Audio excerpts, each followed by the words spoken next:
Why are buildings made of steel? Strong, light, and flexible, steel frames offer many advantages over wood and concrete, especially where skyscrapers are concerned. Steel makes big buildings relatively light, with tremendous load-bearing capacity. The upper floors won't crush the floors beneath them, and steel holds up better to weather and fire. Most skyscrapers are built on steel or concrete frames, which is a grid of columns and beams that goes all the way through the building. The World Trade Center was different. It was what engineers call a tube structure. It was a very, very strong mesh of steel that surrounded the exterior. Inside there was the core, a rectangle of 47 columns made of 4-inch thick steel at the base, thinning with increasing height.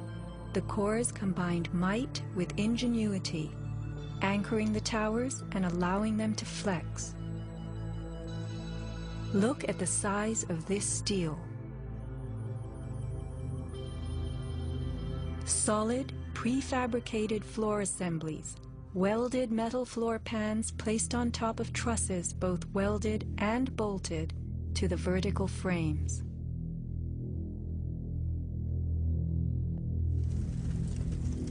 The story we were told: this rock-like steel grid gave way because fire warped the trusses, causing the bolts to fail. As the trusses sagged and fell, the floors dropped with them.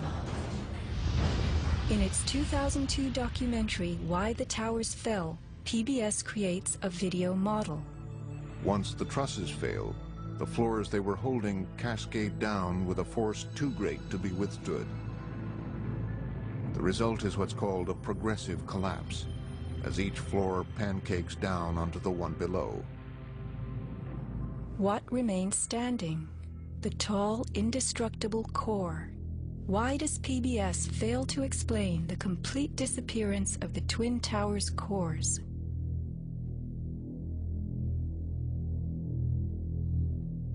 The official story's central thesis is based on heat, temperatures high enough to weaken steel. But people in the towers did not report such heat. Think about it. Neither steel, concrete, nor glass can burn. So what in those buildings could have burned to make such heat? How do these firefighters describe the collapse of the North Tower? We started running, floor by floor, instead of popping out. It was if they had detonated. Yeah, as detonated. If they were planned to take down a building. Boom, boom, boom, boom, boom, boom, boom. All the way down. I was watching it and running.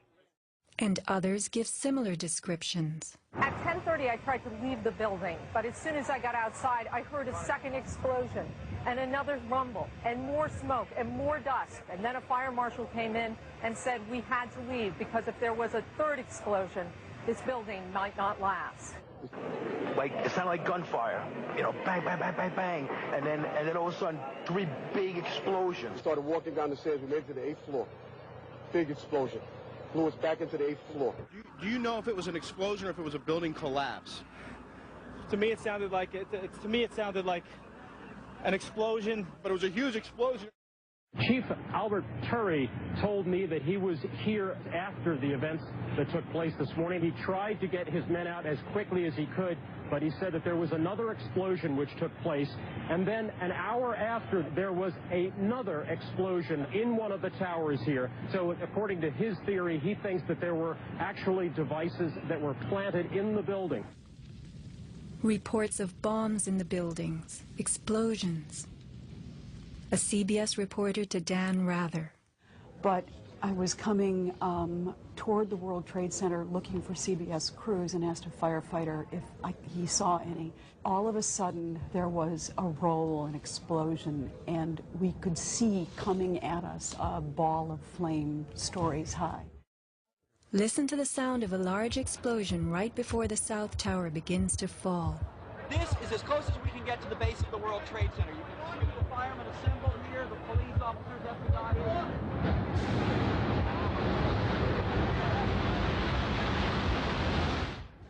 Sound reaches us after what we see.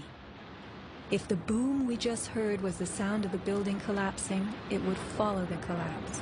Instead, the boom is heard before. Whoa, whoa, whoa. Bring it back.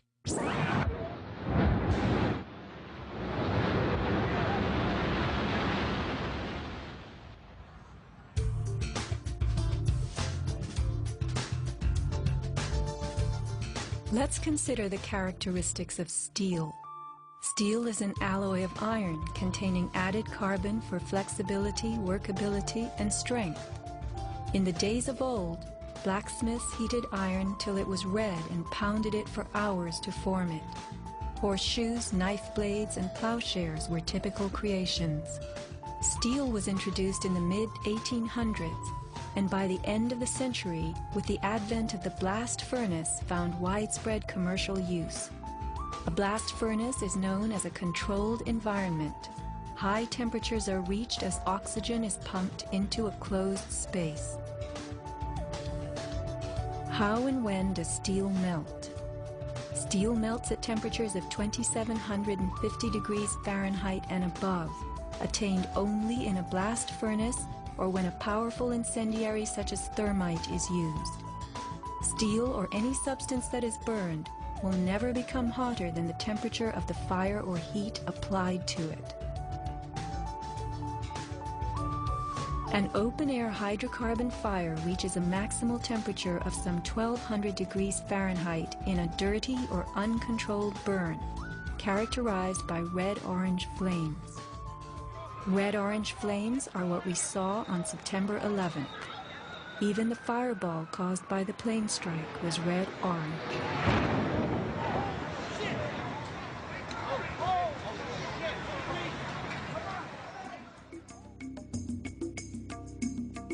A controlled burn falls between a dirty burn like a fireplace and a controlled environment, the blast furnace.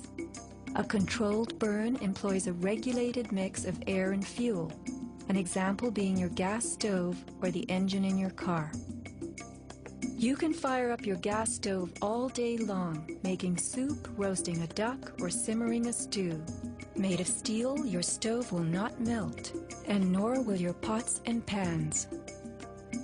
This is a kerosene heater designed for use in any ordinary house. The heater runs on jet-grade kerosene contained in this tank. Made of steel, the heater can operate all night and all day. The kerosene fumes ignite and burn inside it, never causing even the smallest part of this heater to weaken or melt. Yet we were led to believe that these tremendous buildings, framed in steel and surfaced in aluminum, totally collapsed from small scattered fires and 90 minutes of smoke. Take note of these hurtling beams, thrown laterally outward as the tower comes to earth. Would fire have the strength to eject such huge hunks of metal? MIT engineering professor Thomas Eager's 2001 paper is officially considered the academic standard for explaining the World Trade Center collapses. In it, he tells us that steel loses half its strength at 650 degrees Celsius, and that the fires that day did not get much hotter than this. He stresses, however, that the fires did not burn evenly. It was the uneven temperatures that caused the steel to deform and some of the floors to fail. These falling floors brought down the whole building. While it was impossible for the fuel-rich diffuse flame fire to burn at a temperature high enough to melt the steel, its quick ignition and intense heat caused the steel to lose at least half its strength and to deform, causing buckling or crippling. This weakening and deformation caused a few floors to fall, while the weight of the stories above them crushed the floors below, initiating a domino collapse. In plain language, straight from MIT,